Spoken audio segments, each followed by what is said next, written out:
transplant, right now he's got 2 helper hands. So literally based on the task, he's going to choose which side we'll use. Do you have a preference there, John? Preference would be right-handed, but if I have to You'll go with any at this point? Can I hold a knife? I mean, as long as I can hold a knife, I'm good. If it's with my left hand or right hand, I'm good. Every time you say knife, Dr. Talbot's eyebrows raise. It's very interesting. Malika, you had a question? Dr. Talbot, how far out are we from being able to do a leg transplant? So the question is for Dr. Talbot, how far out are we from being able to do a leg transplant? That's a great question. One of my colleagues, Matthew Carty, is in charge of our leg transplant program here. We have approval for it. We're obviously going into this very cautiously to find the right potential recipient, but it could happen at any stage, really. So for a layman, so there have been no leg transplants? There have been. Dr. Talbot, let me just repeat the question. So John is asking if there have been leg transplants. There have been 2. There's been a leg transplant in Spain, and there's been a conjoint twin who received a leg from another twin, but there haven't been any in the U.S. Can I ask you, what's the difficulty? Why are you able to perform some of the other transplants but not like this? There's not a specific difficulty. One of the impediments to date has been that there have been good prosthetics on the leg, and so the impetus has not been there. But as we get deeper into this, we realize that we can really get very good function in hands from transplantation, and we hope that we can provide the same with lower extremities. I also want to ask you about in terms of selecting John to have the transplant. What's the process that you go through, and why was he someone that Brigham said? Okay, so I would like to repeat that question because the people on our webcast are losing track of it. So the question that John is asking is, what is the process for evaluation that John had to go through in order to be approved for this? And then John had something he wanted to say when you finish answering that question. I'll remind you, John. Go ahead, Simon, if you could talk about the evaluation process. Yeah, the evaluation is long and complex. It takes about a year for us to get through it. It starts off with a patient contacting us, and then we discuss with them sort of brief details about a transplant and what to expect and what goals they might be able to achieve, and try and make sure that they're an appropriate candidate right at the outset. Patients then come to meet us here at the hospital, and they meet with a whole slew of people from our team, transplant physicians, surgeons, occupational therapists, and even psychiatrists and psychologists. Once they've gone through that process, they then have a whole lot of tests, including blood tests to look at their immune system, and imaging tests looking at bones and nerves and blood vessels. And at the end of that, both we and the patient discuss whether or not what we can potentially offer them is something that they would be interested in, and whether or not they're an appropriate candidate. And at that stage, we then talk to the organ bank and UNOS about listing a patient for transplantation. You just, what made John a good candidate? So the question is, what made John a good candidate? John's a great candidate for quite a number of reasons. He is young and enthusiastic and realistic about where things are headed.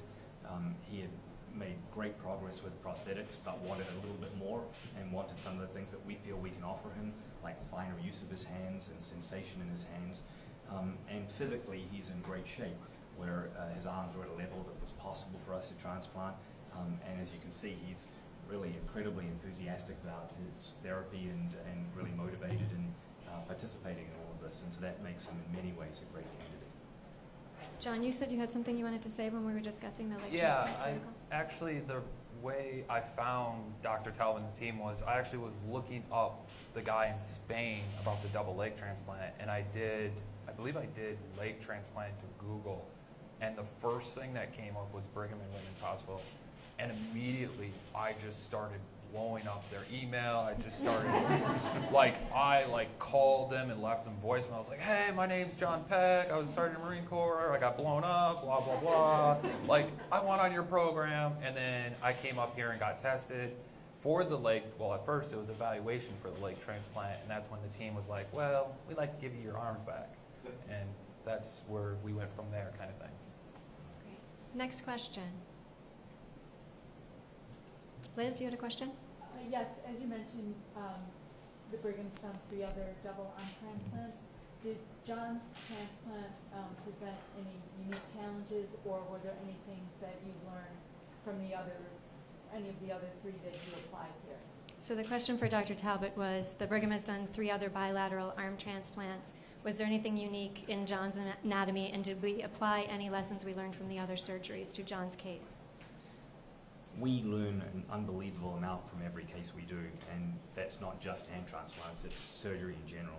But having done 3 others, this surgery was incredibly smooth. As I mentioned before, I mean, this was just seamless with everybody working together.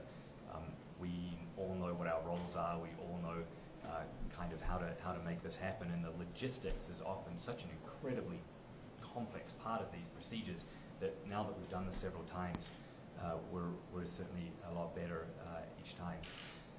In John's case, one of the particular things that made it a little more challenging was that he'd had quite a bad infection way up in his upper arm here.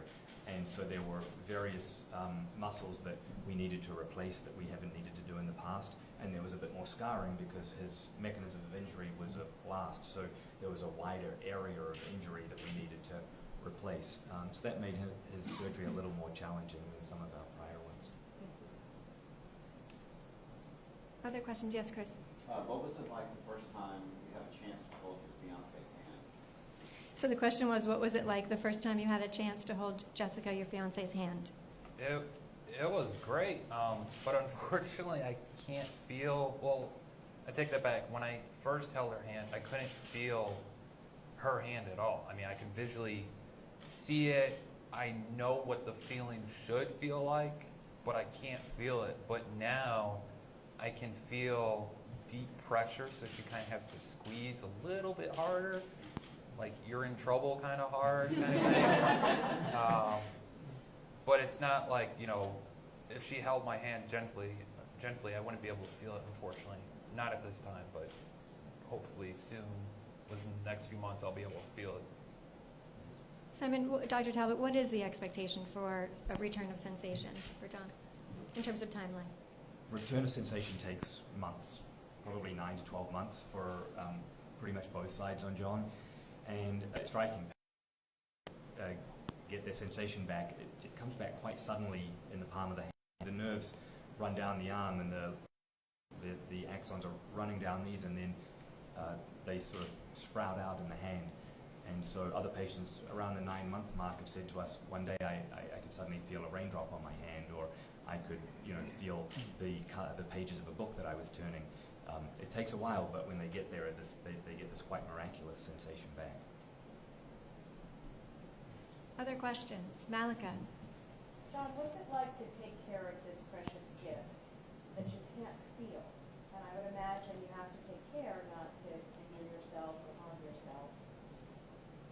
So Dr. Marshall is asking you, what's it like to take care of this precious gift? How do you safeguard arms and hands when you can't really feel them? It's hard. There's been a few times I go to hold the door open, and I immediately regret it because I feel pain going into my native arm. For instance, last night we were making shrimp and chorizo, and she was by the table, and I was sitting there watching the pan to make sure we didn't burn anything. But so, like, let's say my little name placard there is the pan. I had to make sure my arm was away from the pan to make sure any oil or anything like that. So it's an added step. It's hard, especially with temperature. It's hard. I don't want to get any scarring or any cuts or anything like that. So it takes looks at me when he says so it takes a little bit. It takes a little bit extra thought to be conscious of temperatures, especially. And Dr. Talbot, if he did injure the donor arms, would the healing be retarded at all, or would it be sort of the same as with an native arm? So the question is, if he did injure the donor arms, would healing be the same as for you and I, or would it be different? If he did injure the donor arms, healing would be a little bit slower because of the medications he's on. But in general, this is one of the fantastic things about a transplant, is that it's human tissue. It recovers, it heals in the same way as you or I do, whereas a prosthetic, when you break it, it has to go back to the shop. Next question. John's out of water here. There we go. Any other questions? Yes, Liz. John, where do you normally live, and when do you guys plan to return? So the question for John is, where do you normally live, and when do you plan to return? We actually live in Fredericksburg, Virginia. And when we go back, we won't be going back to the house. We will actually be going to Walter Reed National Military Medical Center. And that's where the team and I both feel that I would get the best physical and occupational therapy. Dr. Crandell, do you want to talk about the coordination with the Walter Reed team? Well, we're just beginning that discussions about how we can begin that transition, knowing that John's going to be here receiving care in Boston. And then when it comes closer to the actual time when we're going to let him leave town, at least for follow-up visits, we'll be bringing in the Walter Reed team, and actually maybe members of that staff will actually come to Spalding, see what we're doing, work with our therapists, so there can be a nice smooth transition to John's care at Walter Reed. John, when you had your accident, slipped on the IED, I guess when your question was 6 years ago now, right? Correct, 6 years ago? Yeah.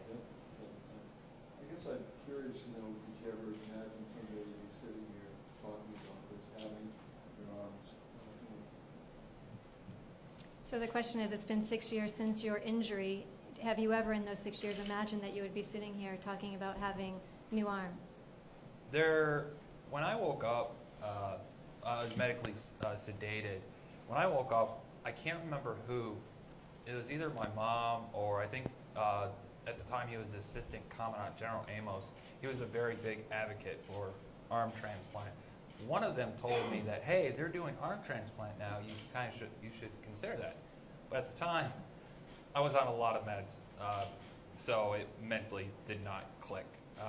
And then about a year later, a team, I believe it was from Johns Hopkins, came to Walter Reed, and they're like, hey, we're doing arm transplants, yada, yada, yada. And I didn't really consider it because, like Dr. Talbot said, I had some complications with my left arm especially. And then as far as would I ever imagine being here? No. I mean, I still to this day, we're telling people about the arm transplant, and they're like, wait, they can do that? And I was like, yeah, they can do face, eyes, tissue, skin, or limbs, and people think it's sci-fi. So no, I would never think 6 years ago that I would be here in front of everyone and up here on the podium talking about this. Other questions? If we have no more questions, we can wrap it up. I remind you that members of the media team are here if you'd like to do one-on-ones with John and Jessica, I hope. We'll be willing to chat with some of you. Or our physicians, just let Johanna or Elaine know. Ladies, if you want to come forward so they can, I think they all know you anyway by now. At the end of the video, you saw that there are two URLs there, one for John Peck's Journey, which is his Facebook page, one for his web page. Although the cost of the procedure is covered, there are a tremendous number of expenses that John and Jessica cover on their own. So there is a fundraising page. Anything you can do to share that fundraising page with your audiences would be appreciated. Also, John is going to be doing a Facebook Live chat, as his generation is known to do, tomorrow evening at 8 p.m. Eastern Standard Time, John Peck Journey on Facebook. So if you could share that as well, either on your social channels, or I know that John and Jessica would appreciate it. So guys, I know you want to get a couple of shots, but then we're going to ask you to clear the runway because John's heading out that door. So go ahead and get what you need, and then we'll have him move out that way. Thank you all for coming.